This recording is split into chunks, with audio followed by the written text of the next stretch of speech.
Merci de votre fidélité, mesdames et messieurs. Voici le sommaire. Une délégation mixte Cinco SCC est arrivée en ville de Goma ce mercredi 12 février. Ces pasteurs viennent rencontrer les parties prenantes au conflit qui endeuille l'Est de la République démocratique du Congo pour un processus de paix. Et célébration de la journée internationale de l'enfant soldat ce mercredi 12 février. Cette journée dédiée aux enfants soldats enrôlés de force dans les rangs des militaires se veut de sensibiliser et de lutter contre le recrutement des enfants dans les forces et groupes armés. Tout pour le sommaire. Et voici votre journal en intégralité. Une délégation mixte Cinco SCC chapeautée par le secrétaire général de la Cinco, Monseigneur Donassier Cholé, a foulé la ville de Goma ce mercredi 12 février via le Rwanda. Les prélats catholiques et pasteurs de l'ECC viennent rencontrer les parties prenantes au conflit pour envisager des solutions de paix. Un signal fort à l'endroit des agresseurs, mais également une visite de réconfort envers la population meurtrie de Goma. Suivez Monseigneur Donassier Cholé dans ses propos. Merci beaucoup. Comme vous le savez, l'Église catholique et protestante se sont engagées ensemble dans une initiative d'amener les forces vives du pays à un pacte social pour la paix et le bien vivre ensemble. Et pour cela, nous avons commencé une tournée de personnes, de personnalités importantes à impliquer dans cette dynamique. Et nous avons pensé que la FCM 23 ont quand même une grande contribution à apporter dans cette dynamique de la construction de la paix, parce que pour les deux églises, l'année 2025, c'est l'année de la paix. La priorité, notre priorité, c'est la paix. Et voilà pourquoi nous sommes venus les exhorter, aussi les écouter, et en même temps... Et pendant ce temps, la situation humanitaire et sécuritaire reste alarmante en ville de Goma. Des établissements de santé et morgues sont saturés avec des centaines de corps qui tardent à être inhumés. Mardi 12 février dernier, mardi dernier, le rapport de OCHA a répertorié plus de 900 corps en attente dans les morgues, plus de 3000 blessés admis dans divers hôpitaux. Récit avec Eugénie Mousseviro.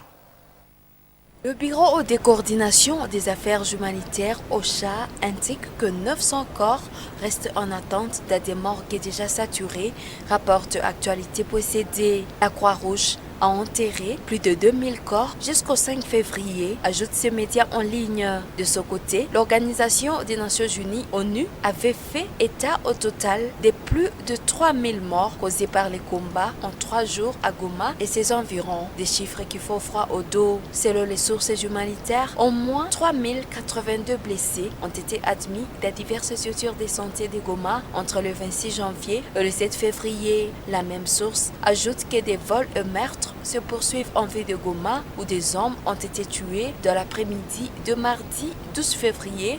La première victime a été lynchée puis brûlée vive par les habitants de site des vols et le second a été abattu par des hommes en tenue militaire.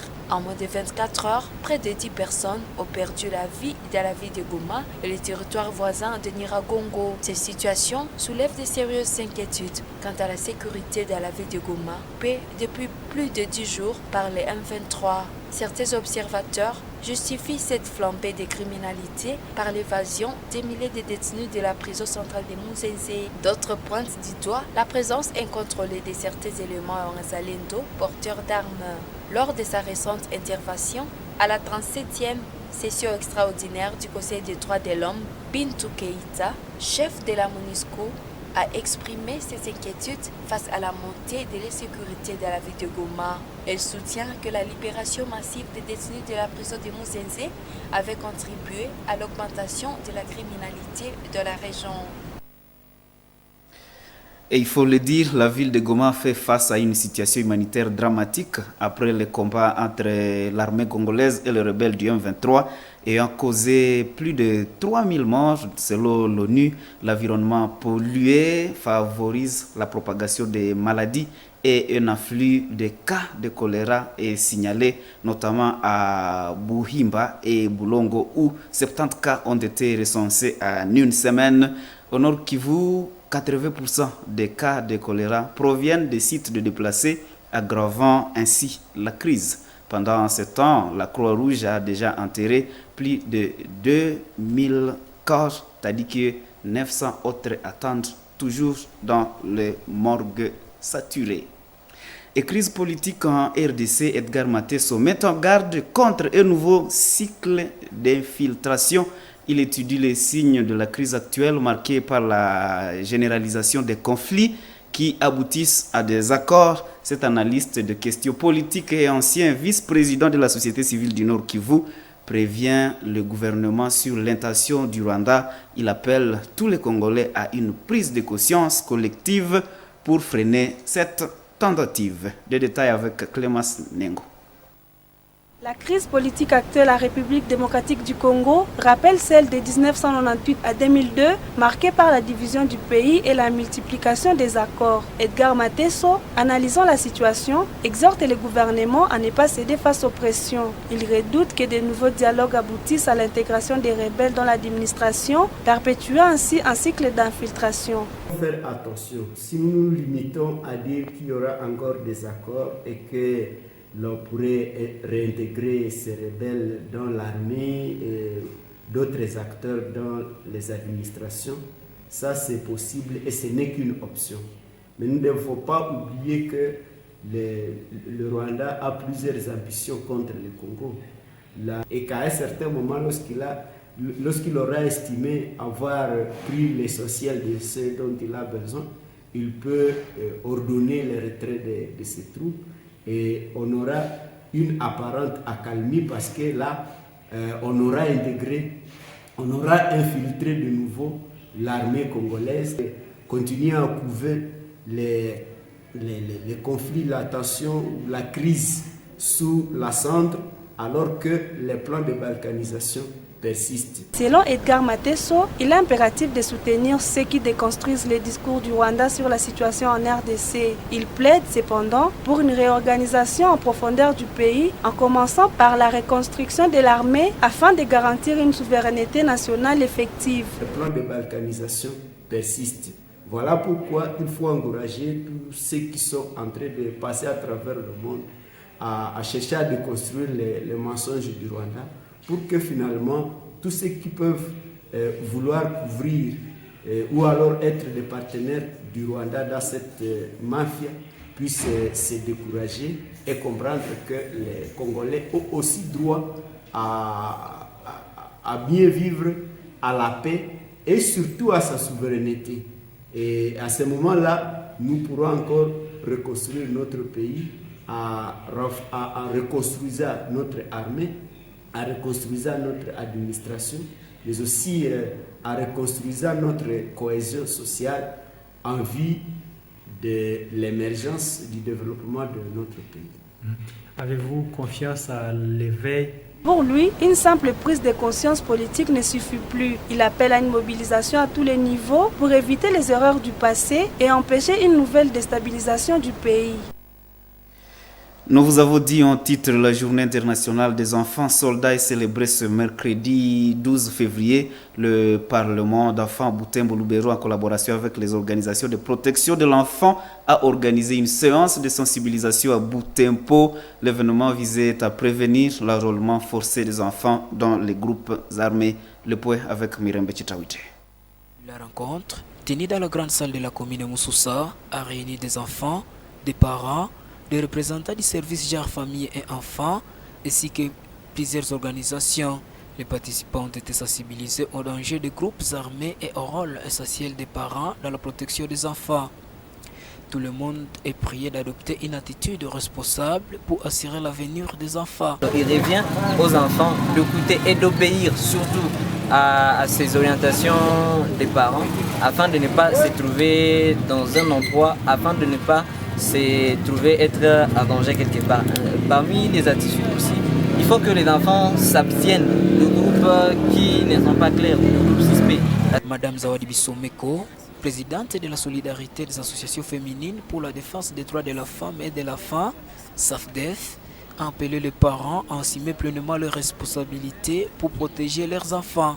Nous avons profité pour sensibiliser les enfants et les parents et même les autorités à contribuer chacun à son niveau pour protéger les enfants contre les recrutements ensemble.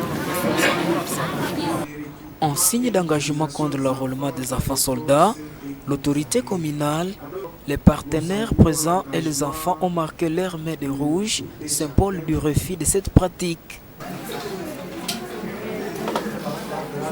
Oui, merci beaucoup, merci beaucoup.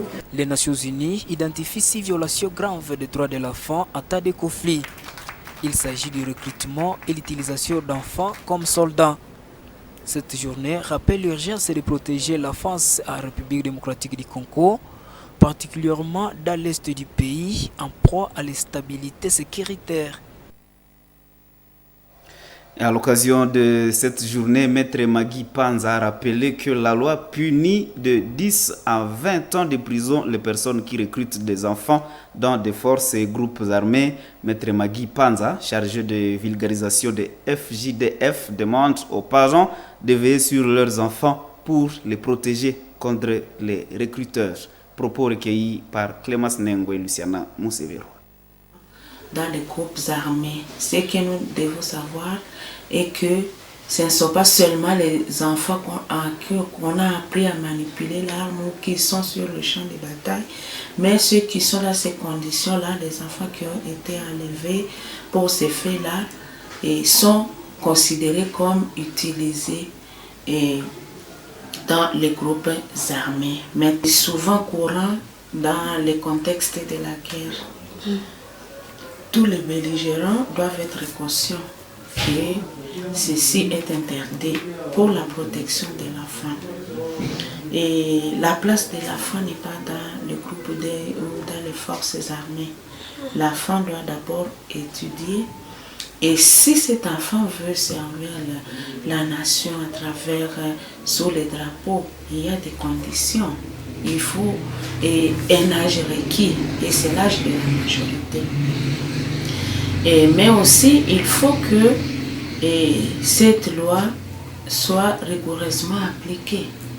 Puisque aujourd'hui, ceux qui recrutent, ceux qui utilisent les enfants illégalement dans les groupes armés, ils sont à l'air libre, ils ne sont pas poursuivis. Et en dehors de la ville de Butembo, un incendie a consumé un champ apicole de plus de 3 hectares à Bundongeleza. Nous sommes à chefferie de Bassoa. L'incendie parti des champs voisins en feu a dévasté 48 ruches, compromettant l'économie de nombreuses familles qui vivent de l'apiculture. Cet incident met en péril non seulement la production du miel, mais aussi l'écosystème local fragilisé par la destruction de ces colonies d'abeilles. Détail dans ce reportage de Joël Tari. Au pied du Molubwe, dans le sud-est de Butembo, ces petits villages Buntongeleza offrent un paysage captivant et sa végétation luxuriante.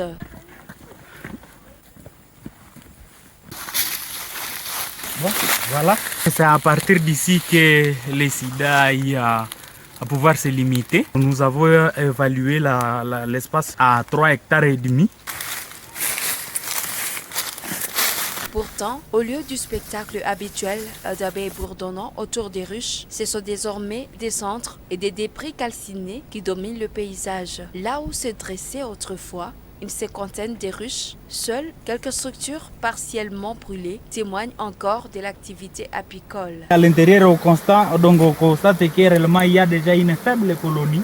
Les apiculteurs du village sont sous le choc. Certains peinent à contenir leur tristesse face à la perte de leur unique source de revenus. Voilà que Apparemment, ça serait même l'abandon total des cadavres des abeilles qui sont là. Bien plus de l'espoir. Voilà. Une semaine après le drame, 2 foyers de braise persistent sous les décombres et les traces du paysage du feu restent visibles sur les sols calcinés. Ni t'étais au moins la pluie qui s'est abattue, on aurait encore assisté plus du feu. Michael Voutapou, président du groupe Academia RDC, groupe des propriétaires du rucher, explique son inquiétude quant aux conséquences de cette catastrophe. Il ne s'agit pas seulement d'une perte économique pour les apiculteurs, mais aussi des coups durs pour l'environnement. La chaîne de pollinisation des plantes locales menacées, compromettant la biodiversité et la production agricole de la région. Je dis qu'avec le temps initial de cette riche, ça pouvait vraiment avoir 80 000 abeilles. Et maintenant, on est en face de moins de 10 000. Ces abeilles allaient déjà nous aider à restaurer nos plantes, à faciliter la fécondation de nos plantes et contribuer énormément à l'équilibre climatique. Mais voilà qu'ils sont déjà descendus. C'est vraiment un SOS que nous lançons aux communautés. Parce que vraiment, nous en avons subi en ceux. Parmi les ruines, des milliers d'abeilles mortes gisent encore dans les ruches détruites. Cependant, certaines colonies ont survécu et les apiculteurs tentent tant bien que mal de les récupérer. Malheureusement, ces abeilles affaiblies attirent de nouveaux prédateurs qui viennent désormais s'installer dans ce qui reste des ruches.